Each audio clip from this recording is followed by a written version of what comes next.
찬송가 214장으로 찬송하시겠습니다. 214장 찬송입니다.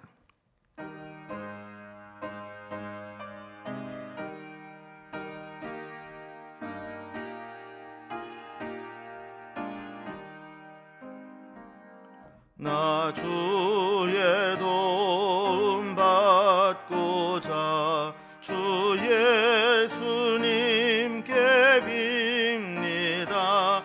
그 구원 허락하시사 날 받아주소서. 내 모습 이대로 주 받아주소서. 날 위해 돌아가신 주 날 받아주소서. 큰 죄에 빠져 영죽을 날 위해 피 흘렸으니 주 형상대로 빚으사 날 받아주소서. 내 모습 이대로 주 받아주소서. 날 위해 돌아가신 주 날 받아주소서. 내 힘과 결심 약하여 늘 깨어지기 쉬우니 주 이름으로 구원해 날 받아주소서. 내 모습 이대로 주 받아주소서. 날 위해 돌아가신 주 날 받아주소서.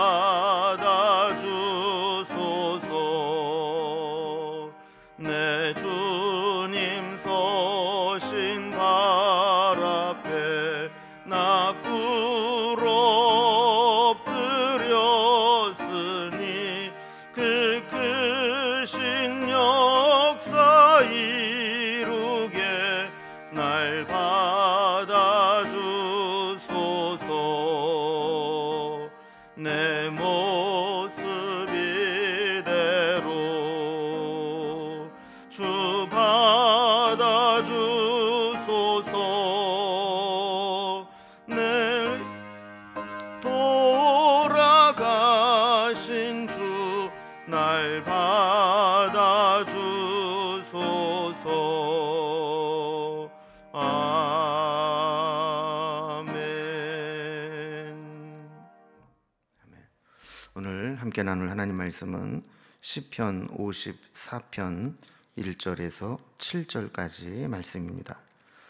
시편 54편 1절에서 7절까지 말씀을 제가 봉독하겠습니다.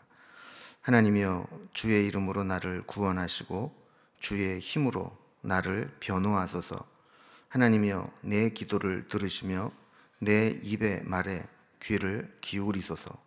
낯선 자들이 일어나 나를 치고 포악한 자들이 나의 생명을 수색하며 하나님을 자기 앞에 두지 아니하였음이니이다. 하나님은 나를 돕는 이시며 주께서는 내 생명을 붙들어 주시는 이시니이다. 주께서는 내 원수에게 악으로 갚으시리니 주의 성실하심으로 그들을 멸하소서. 내가 낙헌제로 주께 제사하리이다. 여호와여, 주의 이름에 감사하오니 주의 이름이 선하심이니이다. 참으로 주께서는 모든 환난에서 나를 건지시고 내 원수가 보응받는 것을 내 눈이 똑똑히 보게 하셨나이다. 아멘. 오늘 우리가 함께 나눌 시편 54편은 이제 표제에 이 시가 어떤 배경 속에서 기록된 것인가를 잘 설명해 주고 있습니다. 그래서 표제에 보면 10사람이 사울에게 이르러 말하기를 다윗이 우리가 있는 곳에 숨지 아니하였나이까 하던 때에, 이렇게 이제 설명을 해 놓고 있습니다. 이 배경은 이제 시편 52편과 같이 사울을 피해서 도피 생활을 하던 중에 지은 시입니다. 시편 52편이 다윗의 도피 과정에서 에돔 사람 도액이라고 하는 사람의 고발 때문에 위기를 만난 그런 것을 이제 배경으로 하고 있었다 하는 것을 살펴보지 않았습니까? 자, 그런데 시편 54편은 사무엘상 23장, 24장을 배경으로 다윗이 이제 10황무지를 숨어 있을 때 그 10지방 사람들 전체가 다윗을 배반하고 사울 왕에게 다윗이 있는 위치를 고발하는 상황을 배경으로 하고 있습니다. 다윗은 그쪽 지역 사람들을 틈만 나면 이제 보호해주고 선의로 대했는데, 그렇게 믿었던 사람들로부터 배신을 당하고 막다른 골목에 갇힌 것 같은 위기를 만나게 될 때 하나님 앞에 기도하며 도움을 요청하며 지은 시가 오늘 시편 54편의 시입니다. 기껏 믿고 숨어 들어갔는데 그곳에서 배신을 당해서 자신의 위치가 노출된다면 그것보다 더 위험하고 또 억울한 일이 어디 있겠습니까? 오늘 본문의 내용을 좀 구분을 좀 잠깐 해보면, 먼저 1절에서 2절까지는 하나님의 도우심과 변호를 구하는 내용으로 되어 있고, 3절은 자신이 처한 상황이 어떤가 하는 것을 하나님께 고하는 내용으로 되어 있습니다. 그리고 4절, 5절은 하나님의 보응을 구하는 기도, 행한 대로 갚아달라는 내용이겠죠. 자, 그리고 6절과 7절은 아직 하나님의 구원이 온전히 이루어지진 않았지만 그럼에도 불구하고 하나님은 나를 구원하실 것이라는 확신과 또 미리 구원에 대해서 감사하는 그런 내용의 기도가 되어 있습니다.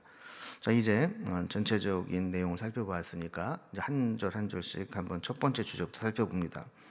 먼저 1절과 2절에서는 하나님의 도우심과 또 하나님께 변호를 요청하는 기도를 드립니다.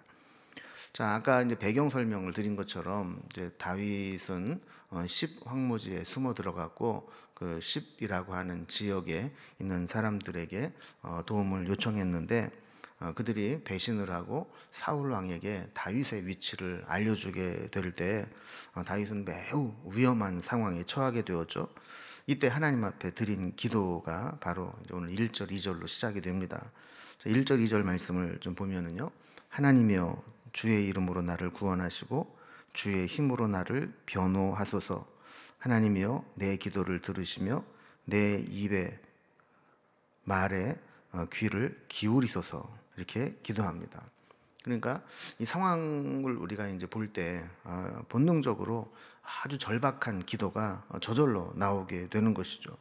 그래서 1절, 2절 말씀을 보면 구원하시고 변호하시고 내 기도를 들으시고 내 입의 말에 귀를 기울여 주시고, 자, 이런 내용으로 자신의 이 절박하고 아주 위급한 상황 속에서 기도하는 것을 들어달라고 아주 거듭거듭 간절한 호소하는 기도를 올리고 있습니다.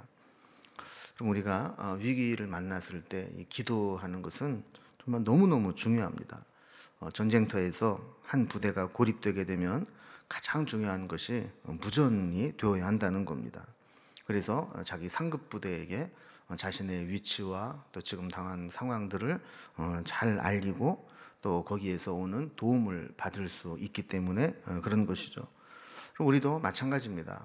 평상시에도 하나님과 교제하고 또 하나님으로부터 말씀을 받고 하는 것도 중요하지만 우리가 특별히 인생을 살아가면서 위기를 만나고 어려운 일을 당했을 때에도 기도의 통로가 막혀 있지 않고 하나님과 늘 영적으로 교통하고 하나님의 은혜를 공급받는다는 것은 얼마나 중요한지 모릅니다. 그래서 우리는 기도로 하나님과 늘 교통이 이루어져야 되고 하나님과의 소통의 통로가 막히면 안 됩니다.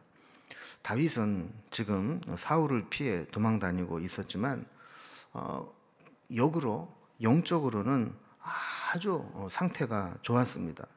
영적으로 깨어 있었고 하나님을 향해 영적으로 열려 있었습니다. 여러분, 우리도 마찬가지죠. 우리도 모든 것이 다 평안하고 부족함이 없으면 굳이 하나님께 그렇게 촉각을 곤두세우고 하나님의 그 음성에 예민하게 반응하려고 하지 못할 때가 많죠. 그러나 정말 절박한 상황 가운데에서는 아주 우리 촉각을 곤두세우면서 하나님 우리에게 어떻게 응답하시는가, 어떻게 인도하시는가, 이것에 민감하게 기다리고 있지 않겠습니까? 그래서 다윗은 위기의 때에 즉각적으로 하나님께 도움의 요청을 구하게 되고 하나님의 응답을 아주 민감하게 기다리게 되는 겁니다. 자, 두 번째로 이제 3절에서는 자신의 상황이 어떤 상황인가를 하나님께 고백하는, 고하는 그런 내용의 기도를 드립니다. 자신의 처한 상황을 하나님께 보고 드리는 것이죠. 자, 3절 말씀을 보면 낯선 자들이 일어나 나를 치고 포악한 자들이 나의 생명을 수배하며 하나님을 자기 앞에 두지 아니하였음이니이다 그랬습니다. 자, 여기에서 낯선 사람들, 또 포악한 자들 이렇게 나오는데, 이들은 다윗의 위치를 알고 밀고 한 10사람들이나 혹은 그 자신을 잡으려고 쫓아오는 사울의 군대로 볼 수 있습니다. 근데 이제 사실 이 두 부류, 누가 되었든 고발한 사람이든 잡으러 온 사람이든 다 이스라엘 백성들입니다. 다윗에게는 낯선 자들이 아닙니다. 그러나 그들의 생각이나 목적이나 원하는 것은 마치 전혀 낯선 사람처럼, 전혀 다른 사람처럼 그렇게 살고 있다는 것이죠. 그러니까 다윗은 부단히 하나님의 뜻대로 살려고 애를 쓰고 있는데 다른 사람들은 하나님의 뜻대로 살려고 하는 이 다윗을 죽이려고 또 혈안이 되어 있다라는 거예요. 3절 마지막 부분에 보면 하나님을 자기 앞에 두지 아니하였음이니이다 그랬습니다. 그러니까 저들에게는 하나님의 뜻이 무엇인지, 또 자기네들이 하는 것이 하나님을 위한 것인지 하나님을 대적하는 것인지 여기에 관심도 없고 분별할 수 있는 힘도 없었다는 것이죠. 오직 사울은 다윗에 대한 시기심으로 군대를 풀어서 다윗을 죽이려고 혈안이 되었고, 또 10사람들은 사울이 가진 권력에 아부하고 무엇인가 권력으로부터 얻기 위해서 다윗의 위치를 사울에게 밀고 합니다. 그리고 또 사울의 군대들은 어쨌든 명령이니까 명령에 또 따르고 불이익을 당하지 않기 위해서 사울을 잡으려고 눈에 불을 켜고 다닙니다. 결국 이런 일들로 인해서 하나님의 사람 다윗이 죽게 된다. 여기에는 아무런 생각을 하고 있지 않는 것이죠. 그래서 다윗은 이러한 자들의 행위들은 결국 하나님을 자기 앞에 두지 않은 결과다, 이렇게 이야기를 하는 겁니다. 여러분, 우리도 열심히 살고 있고 또 최선을 다하며 살아가는 것처럼 보이지만 우리의 생각이나 우리의 말이나 우리의 처신이 정말 하나님의 뜻을 분별하고 하는 것인지를 돌아봐야 합니다.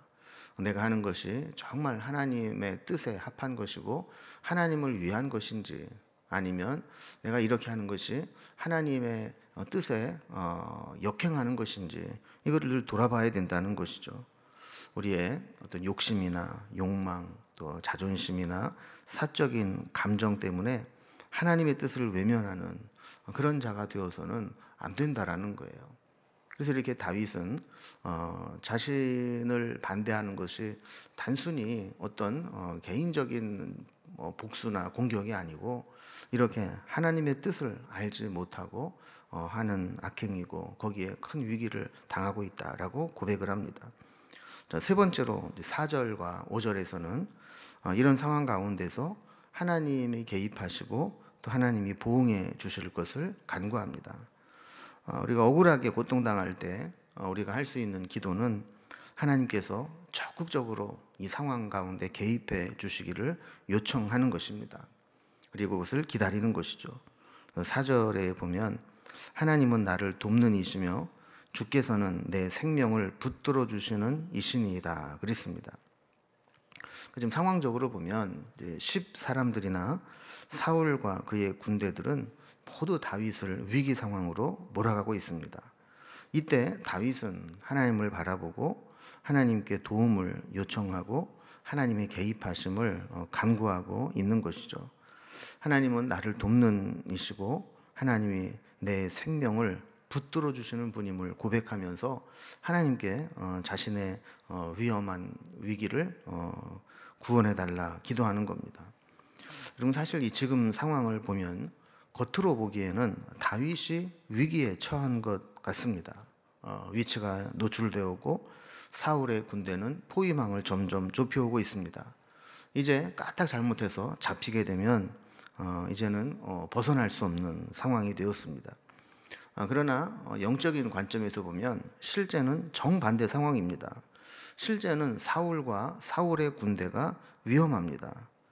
왜냐하면 하나님은 지금 다윗의 편에서 다윗을 돕고 계시는데 그 다윗의 생명을 해치겠다고 쫓아다니는 것은 결국 다윗을 돕는 하나님을 대적하는 것과 같은 것이기 때문에 그렇습니다.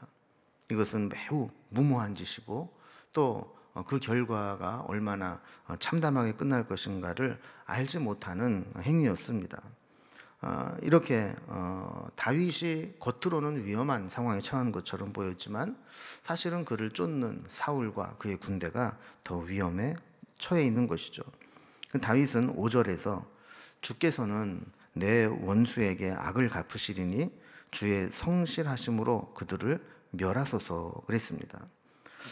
자, 이제 다윗은 위기에서 벗어나기 위해서 자기를 위협하고 쫓아오는 이 원수들에게서 보응해 달라 기도합니다. 우리가 이제 오늘도 그렇고 앞으로도 살펴볼 다윗의 어떤 사건과 연관되어 있는 시들을 가만히 보면 다윗은 하나님 앞에 그 원수들을 보응해 달라, 원수를 갚아 달라 하는 그런 기도를 종종 하는 것을 보게 됩니다.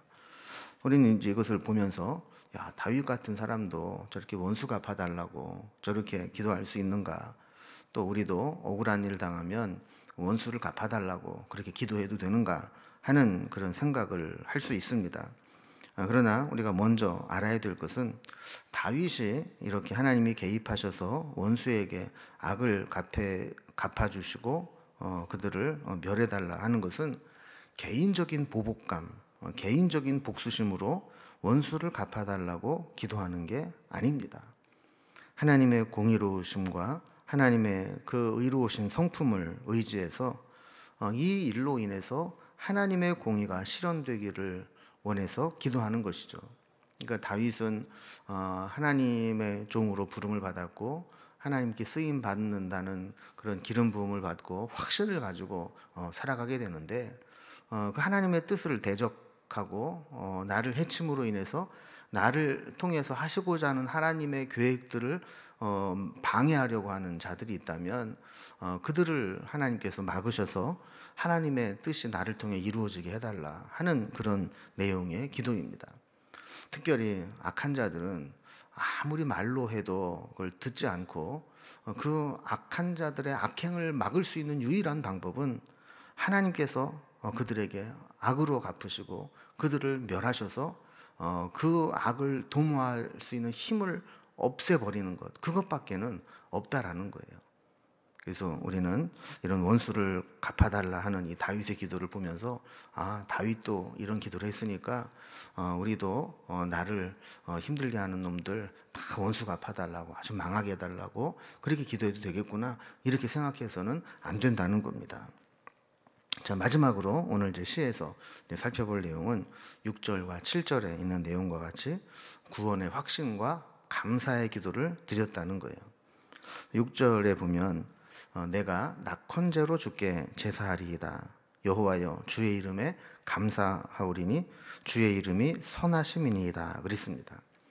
그럼 여기에서 내가 낙헌제로 주께 제사하겠다 그랬어요. 이 낙헌제는 이제 화목제의 하나로서 하나님께 큰 은혜를 입었을 때 그 은혜가 너무 감사해서 자기 자신을 하나님께 드리겠습니다 라는 감사의 고백으로 드리는 제사입니다. 그러면 예를 들어서 아주 죽을 고비를 만났는데 구사일생으로 살아났어요. 그러면 그때 감사한 마음이 들지 않겠습니까? 그러면서 하나님, 이제 하나님이 나에게 덤으로 사는 인생을 주셨는데 내 남은 인생은 하나님 위해 살겠습니다. 개인적인 사리사욕을, 욕심을 채우기 위해서 살지 않고 하나님의 뜻을 위해 살겠습니다. 이렇게 고백하면서 제사를 드리는 것, 이게 바로 낙헌제라는 겁니다. 자, 그리고 주의 이름에 감사한다 그랬습니다.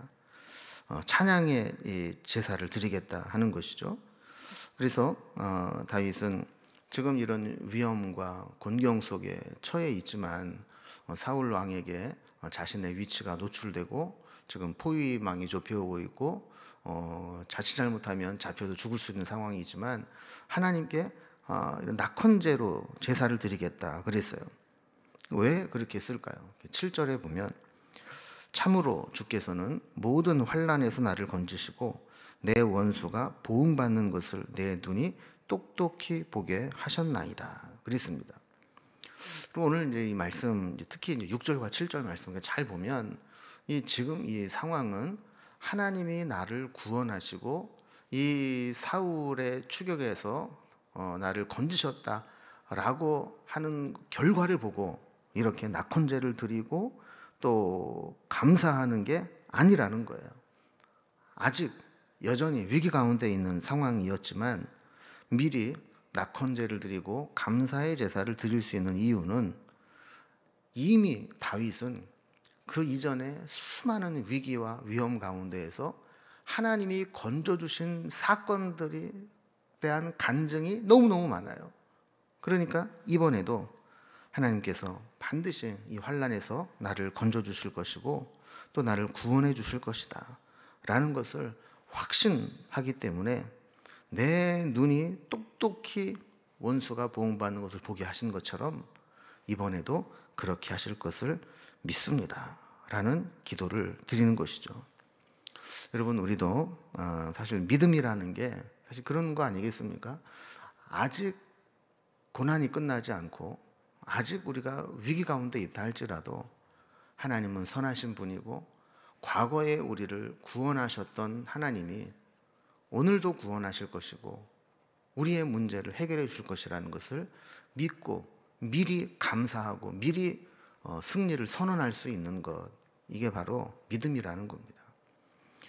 여러분, 다윗이 이렇게 큰 위기 가운데 노출이 되어 있지만 그럼에도 불구하고 하나님께 먼저 낙헌제와 감사의 제사를 드렸던 것과 마찬가지로 우리도 어떤 어려움이 오더라도 먼저 감사하고 하나님께서 나에게 이런 고난을 주신 뜻이 있겠군요. 내가 반드시 그 뜻을 이룰 줄로 믿습니다. 그리고 하나님의 뜻 가운데 이 모든 위기에서 건져주실 것을 믿습니다. 우리는 지금까지도 눈으로 우리는 그런 사실들을 확인해 왔습니다. 이 고백을 드릴 수 있기를 바랍니다. 기도하겠습니다. 하나님 아버지, 다윗은 절체절명의 위기 가운데에서도 과거부터 자신을 구원하고 도우신 하나님을 두 눈으로 똑똑히 보게 되었기에 어떤 어려움을 만나도 이번에도 하나님이 건지시고 구원하실 것에 대한 확신을 가지고 하나님 앞에 먼저 낙헌제를 드리고 감사의 제사를 드리는 것을 보게 됩니다. 우리도 때로 힘든 시간 보내고 고난의 시간들을 보낼 때에도 먼저 감사하고 먼저 믿음으로 승리를 선포하는 삶을 살아갈 수 있도록 인도해 주시옵소서. 우리는 하나님이 우리를 사랑하시고 구원하시고 승리하게 하실 것을 믿습니다. 오늘도 우리의 삶에 여러 가지 힘들고 어려운 상황들 하나님 앞에 기도하며 나아갈 때 하나님 그 기도를 들어주시고 선한 길로 응답하여 주옵소서. 개인적으로 기도하며 나아갈 때도 하나님 우리의 기도를 기억하여 주시고 우리가 구하는 것이나 생각하는 것에 넘치도록 역사하시는 하나님의 은혜로 함께하여 주옵소서. 예수님의 이름으로 기도드리옵나이다. 아멘. 각자 기도의 제목들로 자유롭게 기도하시겠습니다.